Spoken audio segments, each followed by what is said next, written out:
Yes, we now welcome in Don Hutchinson and Julien Laurens as well. Do not worry, Jules, we will be getting to PSG very, very soon, and rightfully so as well. But let me start with you, Stevie, on how those players and how Liverpool are going to get over a disappointment like that to ready themselves for this clash. Do you know, in some ways, it's good that they're playing in a cup final because you're forced to getting over it. You know, had they been at home to an Ipswich, for example, where everybody thinks they're going to win, they should win, all you've got to do is turn up and win, that could have been a really dangerous situation.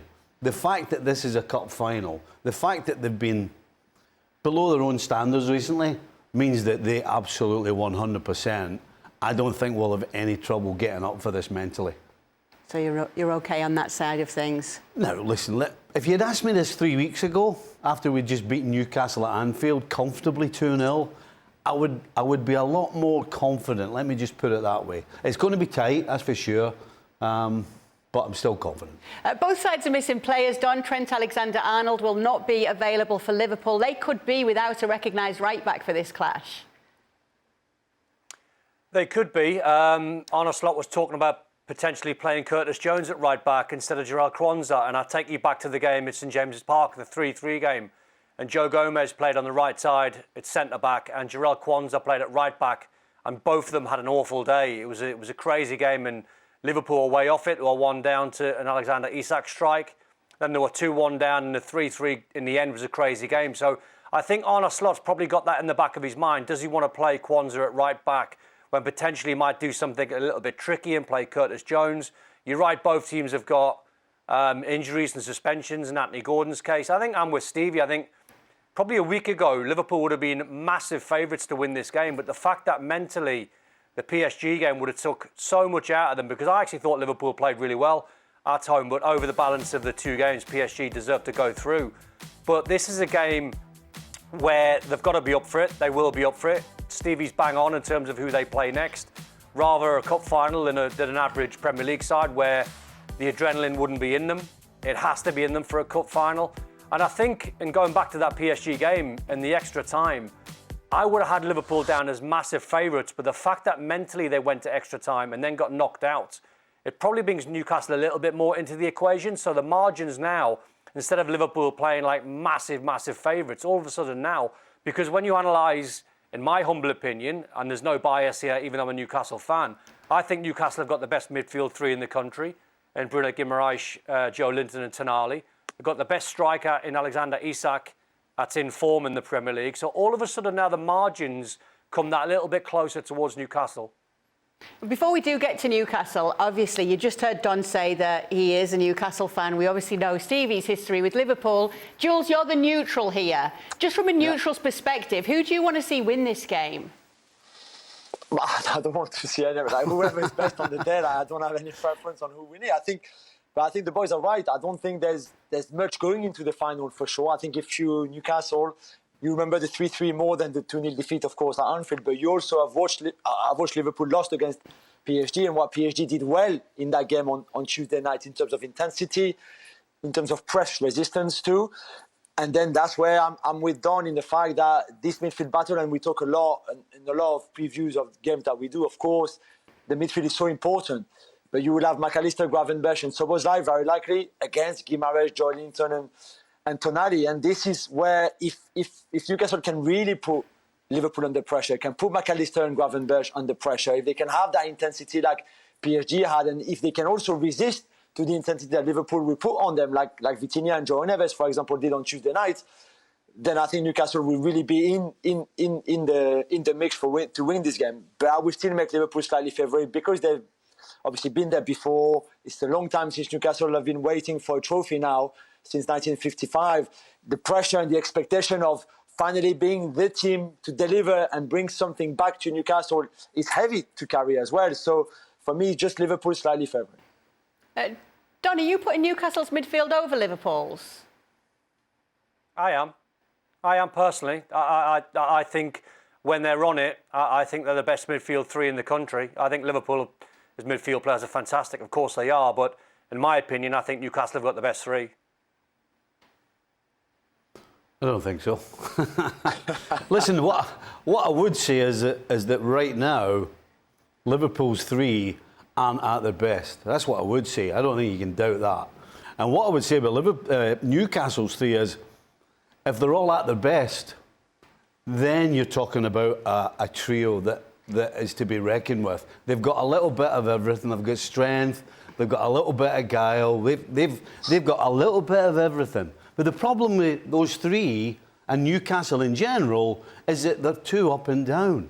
That's why they're pushing to get in the top four, and the reason they're not sitting in the top four is because the team and those three, every time they step on the field, aren't at it.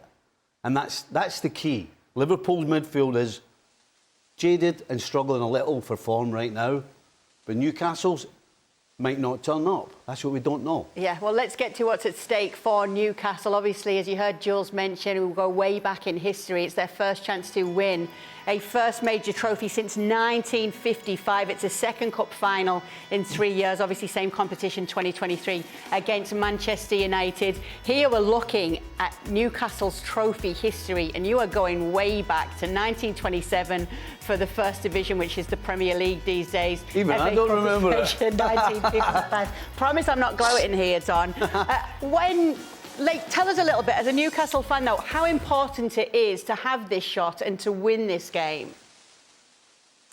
Oh, it's massive, Kay. Listen, I don't think it defines Eddie Howe. There's a lot of talk in England about Eddie Howe as a sort of nearly man, and it might be the next potential manager that gets Newcastle a trophy. I don't think it defines Eddie Howe, but what it would cement him in history, in Newcastle's history books, if he's the man that takes Newcastle to a trophy since '69, since the Fairs Cup.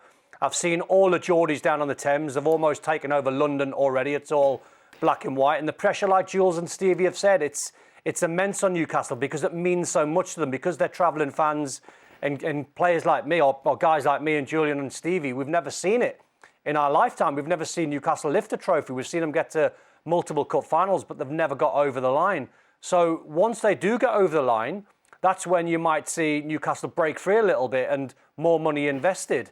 The stadium that got talked about yesterday, building a brand new stadium, a 65,000-seater stadium on the same grounds as St James's Park at the Leazes End, just behind the goal. So everything is there for Newcastle. They've got the richest owners in the world. I mean, PSR aside, they can't spend it. That's another story. But in terms of the team and what this will mean for the adulation that the players and Eddie Howe and the coaching staff are going to get, not just at the weekend, by the way, for life. You know, this is life-changing for Eddie Howe and the players if they can lift a trophy. Yeah, so obviously, Don, you are going to be going for Newcastle here with everything that it means. Your prediction must reflect that. Oh, go for Liverpool, I see. It's the psychology, Kay. What I'm trying to do is I'm trying to cry it in because I can't lose. Being an ex-Red, if Liverpool win, I can say, well, I told you so. It was 2-1.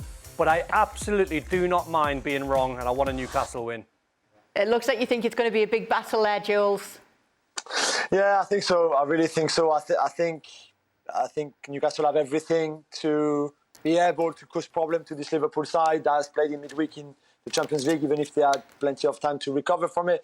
But still, I think the Mo Salah against probably Livramento battle is key as well, because Lewis Hall got injured, and Livramento is obviously a right back, a right-footed player who will play on the left-hand side and not in his position, against the best player in the league by far as well. So there's so many really good battles everywhere. I think it's going to be a good game, but I think, there won't be much between the two.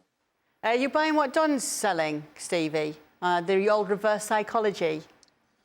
No, I understand what he's trying to do, but listen, at the end of the day, you can't argue.